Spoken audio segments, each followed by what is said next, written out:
Knightley review जो सामने आया है उसमें फिर से थोड़े से एग्रेसिव टैक्सेशन, इसलिए रिलायंस शायद सिंगल आउट होकर आज दबाव में इस समय कामकाज करता हुआ, पर कमान संभाली हुई है। कुछ प्राइवेट बैंकिंग स्टॉक्स अच्छा मूव दिखा रहे हैं अब इस समय, और प्लस आईटीसी डटा खड़ा हुआ नजर आएगा आपको अपने बेहद अच्छे नंबर्स पे, वो देखिए आपकी स्क्रीन पे। खैर मार्केट्स पे आगे हम लोग डिटेल में चर्चा करते रहेंगे।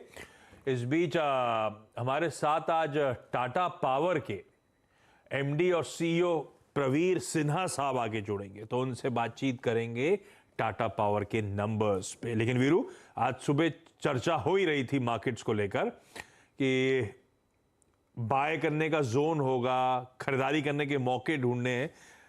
45 मिनट्स डाउन द लाइन जो कंटिन्यूस सेशन अब तक पैन आउट हुआ है, मार्केट्स की रीडिंग क्या है? निफ्टी बैंक दोनों कर लेते हैं क्योंकि टाटा पावर उसके बाद बातचीत करेंगे। हाँ बिल्कुल, देखिए आशीष, आज का रिस्क था Nifty IT because of collapse of I think Nasdaq, लेकिन मैं फिर कहता आपको कि शायद उतना प्राइस डैमेज होना। लुक एट निफ्टी आईटी आशीष, एक समय इसका नुकसान था करीब करीब 450 अंकों का, अब ये थोड़ा थिन हुआ है और वही एक एडवांटेज है निफ्टी के लिए, क्योंकि निफ्टी बैंक ऑलरेडी एक एडवांटेज था हमारे पास।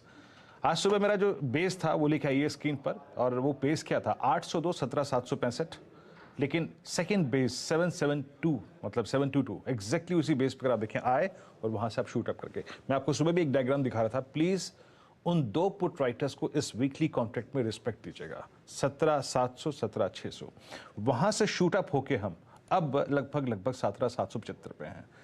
थीम ट्रेड की आशीष यही रहेगी, buy on dips and specially 17,700 के क्लोजर, 722 पर फोकस कीजिएगा। मॉर्निंग हाई 820 और ये निकला तो आशीष बहुत स्ट्रॉन्ग पॉसिबिलिटी है कि आप एक स्विंग देखें टुवर्ड्स 20 डेमा और 100 डेमा जो कि प्लेस्ड है 886 पे और साथ ही साथ 903 पे। ये अप्रोच रखिए निफ्टी पे। आशीष निफ्टी बैंक क्लियरली बात हुई थी, बाय ऑन डिप्स 41,271, इसके ऊपर का कोई भी डिप बाय कीजिएगा, और प्रॉफिट्स लेने के लिए दो क्लस्टर इंपॉर्टेंट हो गए। कौन सा? 41,700, वो क्या है? वो है एग्जैक्टली आपका 20 डे एक्सपोनेंशियल मूविंग एवरेज। तो निफ्टी बैंक पे अगर आप लॉन्ग हैं तो रहिए, याद रखिएगा 41,683 और 721, ये अगर 20 डेमा का जोन आशीष निफ्टी बैंक क्रॉस कर गया तो बहुत स्ट्रॉन्ग पोटेंशियल रखता है because of I think the combination of stock futures कि ये जाए और अपने 50 डेमा को अटेम्प्ट करे। 50 डेमा क्या है? 50 डेमा है 42,000। 50 डेमा के पास और क्या है? वहां पे 42,000 का कॉल राइटर खड़ा है। तो अगर आपने ट्रेड सुबह लिया हो, 200-250 पॉइंट का स्विंग मिल रहा है, बट सबसे बड़ा ट्रेड तभी होगा जब 721-683 का जोन डिसाइसिवली कट जाए, यानी 20 डेमा का जोन। आशीष बहुत बढ़िया, तो ये हैं लेवल्स वॉच आउट करने के लिए अब इस कंटिन्यूस सेशन में। लेकिन निफ्टी बैंक की तस्वीर बढ़िया तरीके से आपकी स्क्रीन पे रख दी। चलिए अब इस वक्त बोर्डरूम की तैयारी कर लेते हैं, और हम लोग बाजार खुलने से पहले चर्चा कर रहे थे कुछ अच्छे नंबर्स की। उनमें से एक आपको याद होगा, टाटा पावर्स के नंबर्स की तारीफ हो रही थी। मैं नंबर्स पे आता हूं। इस कंपनी के सीईओ और एमडी प्रवीर सिन्हा साहब आपको आपकी स्क्रीन पर नजर आएंगे। प्रवीर सर, हाय, गुड मॉर्निंग। आज के सुस्त बाजार में टाटा पावर ऑलमोस्ट 2% मजबूत है। दरअसल जो स्ट्रीट एक्सपेक्टेशंस थी उससे बेहतर परफॉर्मेंस है। आय 30% उछाल दिखाती हुई, मार्जिन्स 160 बेसिस पॉइंट्स एक्सपैंड कर गए साल दर साल, जबकि लार्जली स्ट्रीट एक्सपेक्टेशन थी कि मार्जिन्स कॉन्ट्रैक्ट करेंगे। करीब 130 बेसिस पॉइंट्स कॉन्ट्रैक्शन एक्सपेक्टेड था। तो एक्सपेंशन हो गया कॉन्ट्रैक्शन की जगह, और नंबर्स वाकई स्ट्रीट एक्सपेक्टेशन से कहीं बेहतर। प्रवीर सर, नंबर्स बढ़िया रहे, लेकिन दरअसल मदद कहां से हुई?